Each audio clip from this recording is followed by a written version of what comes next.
Hi guys, मैं लक्ष्य candidate platform से धर्मराज हूँ। आप लोगों को गुड इवनिंग। मैं आज आप लोगों को हिंदी पढ़ाऊंगा। अच्छा लगेगा तो आप लोग कमेंट करना, ठीक। जैसे कि हिंदी वर्णमाला वर्णों की व्यवस्थित क्रम को या समूह को वर्णमाला कहते हैं, ठीक। वर्णों की व्यवस्थित समूह, आप लोग समझते हैं समूह मतलब कि क्रम से जो आएगा, ये नहीं कि मतलब क से स्टार्ट किया मैं तो बीच में कहीं च वाला वर्ग का आ गया, ट वर्ग का आ गया, जो वर्ग का आएगा वो पूरा होगा, ठीक ना। और इसे ही क्या कहते हैं हिंदी में अल्फाबेट कहते हैं, ठीक। इंग्लिश में अल्फाबेट। हिंदी वर्णमाला में कुल कितने अक्षर होते हैं? 52, ठीक। स्वर की संख्या हिंदी में कुल व्यंजन और स्वर मिला के 52 वर्ण हुए, ठीक। और स्वर की संख्या 11। ऑप्शन में 13 रहेगा तो 13 टच करेंगे, ऑप्शन में 11 रहेगा तो 11। अगर दोनों रहेगा, ऑप्शन सी होता है दोनों, तो फर्स्ट एंड दोनों, ठीक। वर्ड भाषा की सबसे छोटी इकाई होती है, ठीक। वर्ड भाषा की सबसे छोटी इकाई, और उसे क्या कहते हैं? ध्वनि, ठीक। ध्वनि कहते हैं। वर्ड द्वारा ही व्यक्त किया जाता है। हम बोल रहे हैं ये ध्वनि है हमारे में, तो सबसे छोटा माध्यम यही है। अब लिखने का माध्यम जो आएगा वो अलग होगा, ठीक। नोट में उच्चारण की दृष्टि से भाषा की लघुत्तम इकाई ध्वनि होती है। ऑप्शन में आप लोगों को रहेगा ध्वनि, वर्ड सब कुछ रहेगा, तो आप लोग क्या टिक करेंगे? ध्वनि, ठीक। लेखन की दृष्टि से भाषा की सबसे छोटी इकाई वर्ड। जब लिखते हैं हम लोग तो स्टार्ट करते हैं अल्फाबेट से, ये सब करते हैं करते हैं, तो उसे क्या कहते हैं? वर्ड, ठीक। और जो हम बोल रहे हैं उसे ध्वनि कहते हैं, ठीक।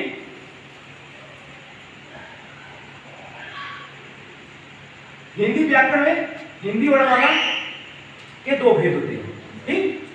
दो भेदों मतलब कि हिंदी वर्णमाला में स्वर और व्यंजन, ठीक। हिंदी वर्णमाला में स्वर 11 और व्यंजन 23। दो होते हैं, एक स्वर एक व्यंजन। स्वर की संख्या 11, व्यंजन संख्या 23। चलिए आगे। वर्ड को कितने भाग में बांटा गया? 2, स्वर और व्यंजन। तो हम आते हैं स्वर की बात करते हैं। स्वर को कितने भेद? 3। ह्रस्वर, दीर्घ स्वर, लघु स्वर, ठीक। 3 स्वर हो गए। अब इधर आते हैं व्यंजन में स्पर्श व्यंजन, अंतस्थ व्यंजन, पुष्प व्यंजन। ये लोग चर्चा किया क्लास में आप लोगों के सामने? चलिए आगे।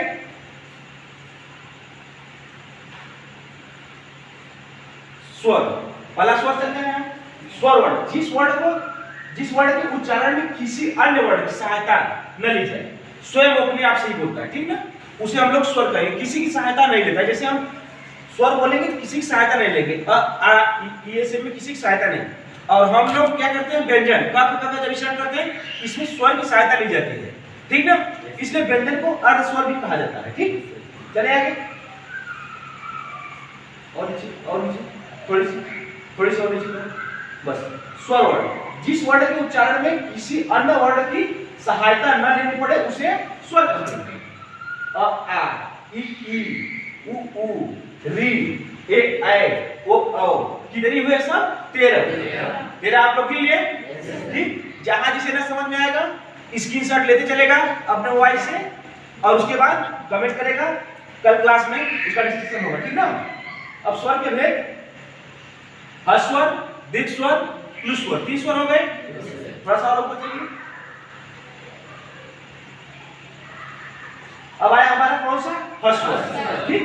जिन स्वरों का उच्चारण बहुत कम समय लगता है, ठीक। जैसे छोटा अ, छोटी ई, ठीक। छोटा अ, छोटी ई, छोटा उ और छोटा री, ठीक। ये छोटा री है। अगर हम यहीं पे अगर इसके थोड़ी सी और नीचे लिया ऐसे करते हैं तो बड़ा री हो जाता है, ठीक। अभी आगे चर्चा होगी इसकी। ये छोटा री जिसमें बोलने का कम समय लगे, तुरंत बोल दे, वहां पे ह्रस्व। और जहां बोलने का समय थोड़ा ज्यादा लगे उसे क्या कहेंगे? दीर्घ स्वर। जिन स्वरों में उच्चारण में ह्रस्व से ज्यादा समय लगेगा, ह्रस्व में कम, ह्रस्व स्वर में कम समय, दीर्घ में थोड़ा सा उससे ज्यादा लगेगा। अब ये नहीं चाहता कि रखते रहेंगे, ठीक। ह्रस्व लगभग दोगुना, हस्व से दोगुना लगेगा दीर्घ में, ठीक? लगता है उन्हें दीर्घ स्वर कहते हैं। दीर्घ स्वर अब कौन कौन से होते हैं देखिए आप लोग। आ, बड़ा आ, बड़ी ई, बड़ा ऊ, ए, ऐ, ओ, औ। कितनी संख्या हुई इसकी? इसकी संख्या 7 हो गई, ठीक? चलिए थोड़ा सा ऊपर आओ। प्लुस स्वर।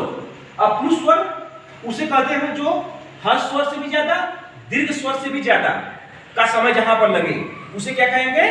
प्लुस स्वर कहेंगे। अब प्लुस स्वर में जैसे आता है कि राम, ठीक? राम आया ना, जहां पर रेख के बोला जाए थोड़ी सी, ठीक? कोयप, ठीक ना? अब अगर मुझे जैसे चिन्ह लगता है इसमें, देखिए जिन स्वरों के उच्चारण में हर्ष स्वर का 3 गुना अर्थात 2 गुना लगा, दीर्घ स्वर में अगर 3 गुना लग गया तो प्लुस स्वर, 2 गुना लगा तो दीर्घ स्वर, ठीक? 3 गुना अधिक समय लगता है उसे प्लुत स्वर कहते हैं। जिस स्वर का उच्चारण प्लुत के रूप में किया जाता है उसके आगे हिंदी की गिनती का अंक 3 कोयत लिखे हैं ना, मतलब 3 बनाते हैं ना, ठीक? यही वाला आता है, इसे अवक्रम भी कहते हैं। जैसे ओम, आप लोग ऐसा ओम नहीं लिखे होंगे, लेकिन शुद्ध ओम ऐसा लिखा करो, राम, भैया आदि बोला जाता है लेकिन लिखा नहीं जाता है, ठीक? बोलचाल की भाषा में बोला जाता भैया, ये आता है लेकिन नहीं लिखते, भैया लिखते हैं, ठीक? तो ऐसे शुद्ध हुआ। और आगे इसे क्या कहेंगे? प्लुस स्वर, ठीक? थोड़ी सी नीचे बस। व्यंजन की स्वर की बात हम कर लिए। स्वर हमारे 3, हर्ष स्वर, दीर्घ स्वर, प्लुस स्वर, ठीक? स्वर 3 प्रकार के, तीनों की चर्चा हो गई। हर्ष स्वर में कम समय लगता है, दीर्घ स्वर में हर्ष से ज्यादा लगता है 2 गुना, और प्लुस स्वर में 3 गुना, हर्ष का 3 गुना, 2 गुना दीर्घ में, 3 गुना हर्ष में, ठीक? अब आते हैं हम व्यंजन की बात। अब व्यंजन के भेद देखते हैं। जिन वर्णों का उच्चारण स्वरों की सहायता से, मैंने कहा था इसे अर्ध स्वर भी कह सकते हैं, ठीक? ये अकेले नहीं आ सकते, स्वर की सहायता से बोले जाते हैं, ठीक? जिन वर्णों का उच्चारण स्वरों की सहायता से किया जाता है तथा हवा कंठ से निकलकर मुंह में रुककर बाहर आए उन्हें व्यंजन कहते हैं। आप लोग बोलते हैं, कभी कभार आभास भी करा के कि कंठ से निकल के मुंह में आती है और रुकती है, फिर बाहर आती है, और स्वर में ऐसा नहीं होता, वो डायरेक्ट बाहर आ जाती है, ठीक? चले हिंदी में व्यंजन की संख्या 33, स्वर की संख्या 11। ऑप्शन में अगर 13 दिया तो उसे भी देख लेंगे, ठीक? चले आगे। व्यंजन के भेद। व्यंजन 3 प्रकार के, स्पर्श व्यंजन, अर्धस्थ व्यंजन, ऊष्म व्यंजन, ठीक? चले आगे। और एक आता है संयुक्त व्यंजन, इसमें अभी चर्चा उसके बाद में होगी, पहले जो साधारण व्यंजन है उसकी चर्चा होगी। तो स्पर्श व्यंजन की संख्या आप लोग बताया था 5 वर्गीय आएंगे, ठीक? 5 वर्गीय, क से लेके प तक 5 वर्गीय, और 5 वर्गीय में कितने व्यंजन आएंगे? 25, 5 से 25, ठीक? अब बोला कैसे जाता है आप लोग बताया आज, ठीक? आप लोग देख लेना। जिन व्यंजनों का उच्चारण करते समय हवा कंठ, तालु, मूर्धा, दांत या ओठ का स्पर्श करके मुख से बाहर आती है उसे स्पर्श व्यंजन। स्पर्श व्यंजन में पहले कंठ से आया, फिर उसके बाद तालु से आया, मूर्धा से आया, जीभ मुड़ के आई, उसके बाद दंत से आया, उसके बाद ओठ से आया, ठीक?